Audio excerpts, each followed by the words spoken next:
విధి నక్షత్రం. పచ్చని కొండలు, సన్నని గాలి వీచే ఒక చిన్న ఊరిలో రాము, శ్యాము అనే ఇద్దరు స్నేహితులు ఉండేవారు.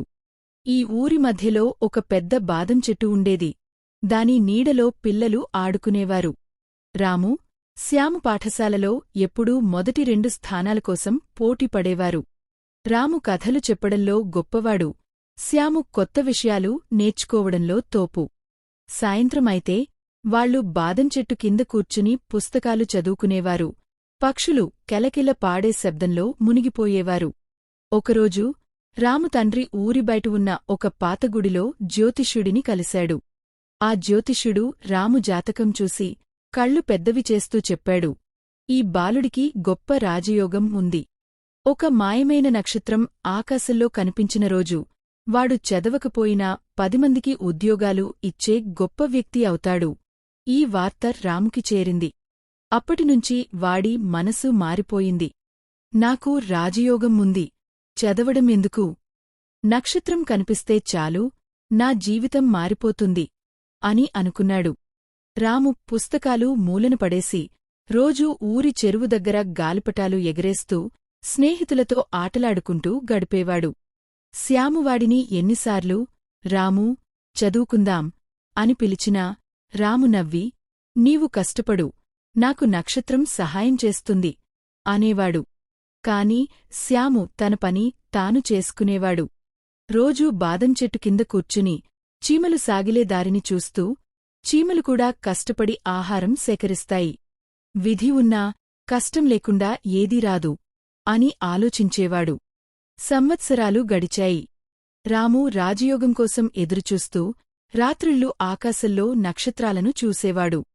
ఒకరోజు ఊరి బయట ఒక వింత కాంతి కనిపించింది. ఇదే నా విధి నక్షత్రం అని రాము ఆనందంతో అడవిలోకి పరిగెత్తాడు. అక్కడ ఒక మాయమైన చెరువు దగ్గర ఒక మెరిసే రాయి కనిపించింది. రాము దాన్ని తీసుకుని, ఇది నన్ను రాజుని చేస్తుంది అనుకున్నాడు. కాని ఆ రాయి కేవలం ఒక సాధారణ గులకరాయి మాత్రమే. రాము నిరాశతో ఇంటికి తిరిగి వచ్చాడు. ఇంతలో రాము తల్లిదండ్రులు వాడి సోమరితనం వల్ల ఊరిలో గౌరవం కోల్పోయారు. వాళ్ల భూమి, ఇల్లు అమ్ముకోవాల్సి వచ్చింది. రాము డబ్బు ఖర్చు చేస్తూ చివరికి ఒక్క రూపాయి కూడా లేకుండా పోయాడు. ఊరిలో ఎవరూ వాడిని గౌరవించలేదు. అతను బాధతో, నా విధి నన్ను మోసం చేసింది అని ఏడ్చాడు. ఇక శ్యాము పాఠశాలలో బాగా చదివి పెద్ద ఊరిలో ఒక గొప్ప ఉద్యోగం సంపాదించాడు. అతను ఊరికి తిరిగి వచ్చినప్పుడు ఒక పెద్ద కార్యాలయం తెరవాలని నిర్ణయించాడు. అక్కడ 10 మంది యువకులకు ఉద్యోగాలు ఇవ్వాలని అనుకున్నాడు. శ్యాము రాముని గుర్తుచేసుకుని అతన్ని కలవడానికి వెళ్లాడు. కాని రాము అప్పటికి శ్యాము ఇంట్లో సామాన్లు మోసే పనివాడిగా పనిచేస్తున్నాడు. రాము సిగ్గుతో తలవంచుకుని, శ్యాము, నీవు కష్టపడి గొప్పవాడివయ్యావు. నేను విధిమీద నమ్మకం పెట్టి సోమరితనం చేశాను. ఇప్పుడు నీ దగ్గర పనివాడిని అని బాధపడ్డాడు. శ్యాము దయతో నవ్వి చెప్పాడు, రామూ, విధి ఒక మాయమైన నక్షత్రం కాదు.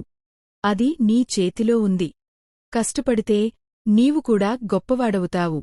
నా కార్యాలయంలో చేరు, మళ్ళీ చదువు, నేర్చుకో.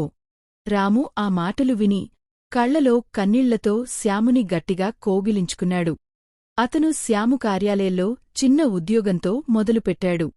రోజూ రాత్రుళ్ళు బాదం చెట్టు కింద కూర్చుని మళ్లీ చదవడం మొదలుపెట్టాడు. కొన్ని సంవత్సరాల తర్వాత అతను కూడా ఒక మంచి ఉద్యోగం సంపాదించాడు.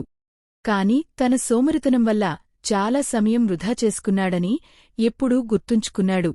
ఒక రాత్రి రాము, శ్యాము కలిసి బాదం చెట్టు కింద కూర్చున్నారు. ఆకాశంలో ఒక నక్షత్రం మెరిసింది. రాము నవ్వి, ఇది నా విధి నక్షత్రం కాదు, కాని నా కష్టం నక్షత్రం అన్నాడు. శ్యాము నవ్వి, అవును, కష్టపడితే నక్షత్రాలు మనకు మార్గం చూపిస్తాయి అన్నాడు. నీతి, విధిమీద నమ్మకం ఉంచడం మంచిదే, కాని కష్టపడకుండా ఏదీ సాధ్యం కాదు. ఈరోజు ప్రయత్నం చేస్తే రేపు గొప్ప ఫలితం వస్తుంది.